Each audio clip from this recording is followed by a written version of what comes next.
Hello everyone, good morning, welcome back to my channel. কেমন আছো তোমরা সবাই? আজকেও চলে এসেছি একটা নতুন ভিডিও নিয়ে।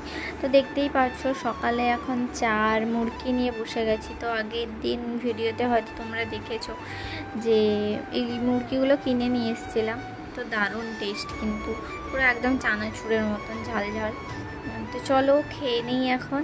আর সঙ্গে আর একটা কাজও হচ্ছে, চা খাওয়া হচ্ছে আর শাক বাছাও হচ্ছে। তো বাপি শাক নিয়ে এসছে বাজার থেকে, তো এখন সেগুলো বাছা হচ্ছে আর সঙ্গে চা মুরগি খাওয়া হচ্ছে। তো চলো খেয়ে নিই। আর আজকে সারাদিন কি করি না করি সেগুলো তোমাদের কাছে সব কিছু শেয়ার করবো, প্লিজ লাস্ট পর্যন্ত দেখো। তো তারপরেই খেয়ে দিয়ে চান ফান করে রেডি হয়ে এখন বেরিয়ে পড়েছি কলেজ। তো কলেজ যাব আজকেও। তো যেতে যেতে তোমাদের সঙ্গে একটা ঘটনা শেয়ার করি, যেটা হচ্ছে আমাদের গ্রামেই ঘটে গেছে কয়েকদিন আগে।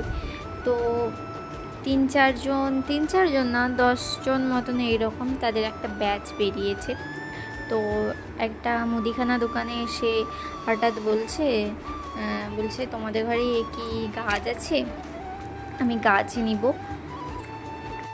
তো সে তখন বললো যে না, আমাদের ঘরে কোনো কাজ ফাজ নেই। দিয়ে তখন বললো খুব ঠিক আছে, আমি এখানে লোক নিয়ে তো কাজ করছি, ওরা টিফিন করবে, আমাকে 2 প্যাকেট মুড়ি আর চানাচুর দাও।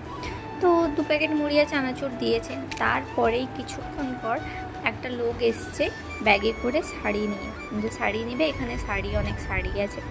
দিয়ে যেরকম হয় সাপোজ দাম দর জিজ্ঞেস করেছে যে কেমন দাম।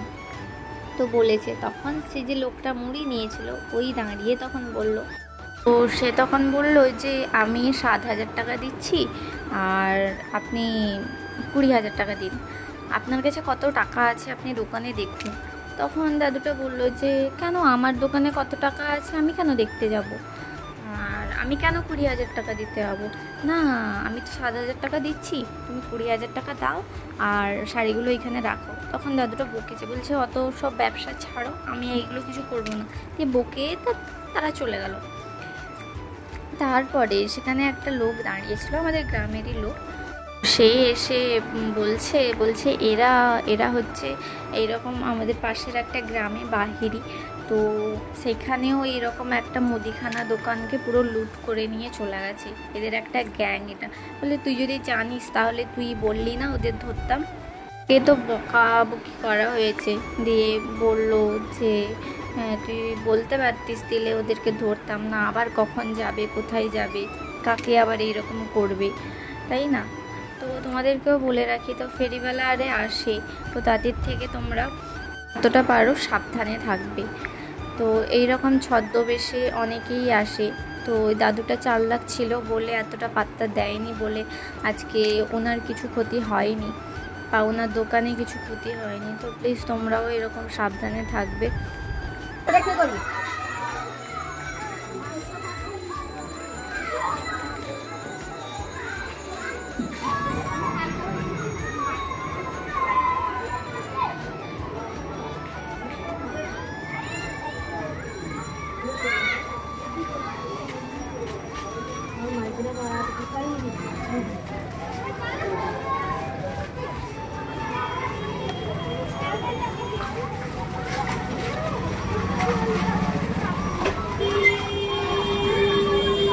এই তোমরাও মিস করছো তো? তো এই দিনটা আমরা সবাই কাটিয়ে এসেছি। তো তখন হয়তো বুঝিনি, কিন্তু এখন বুঝছি যে এই দিনটা আমাদের জন্য খুব খুব একটা ভালো দিন ছিল। তো এখন শুধু স্মৃতি হয়েই থাকবে। তো আবার যদি ফিরে যেতে পারতাম এই দিনটায় কত ভালো হতো। তো দেখো ছুটির ঘন্টা বাজার সঙ্গে সঙ্গে কেমন আনন্দে সবাই ছুটে বাড়ি যাওয়ার জন্য কত ছুটে আসছে। তারপরেই তো আমি আবার বাড়ি চলে এলাম। বাড়ি এসেই খেতে বসে পড়েছি। তো খাবারে আছে আলু ভাজা, আর তখন দেখিয়েছিলাম না শুশনি শাক, তো ওই শাকের ভাজা, আর সঙ্গে যে চিংড়ি মাছ আর সে কাঁকড়া ছিল ওইটা দিয়ে বেগুন আলু দিয়ে একটা ঝাল তরকারি। তো চলো খেয়ে নিই, আর কি করি না করি সব কিছু শেয়ার করব। তো চলো খেয়ে নিই।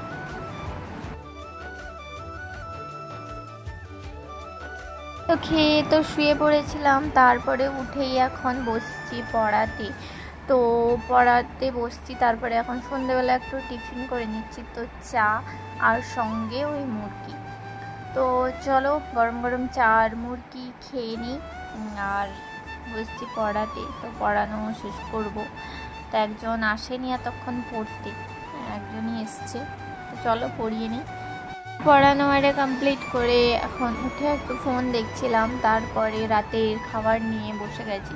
তো রাতের খাবারে আছে যে দেখতে পাচ্ছ ডিম ঝোল, ডিম ভাজা করে ঝোল। তো এমনি সেদ্ধ করে ঝোলটা আমার তেমন একটা ভাল লাগে না, এরকম ভাজা করে ঝোল করলে ভাল লাগে বেশি।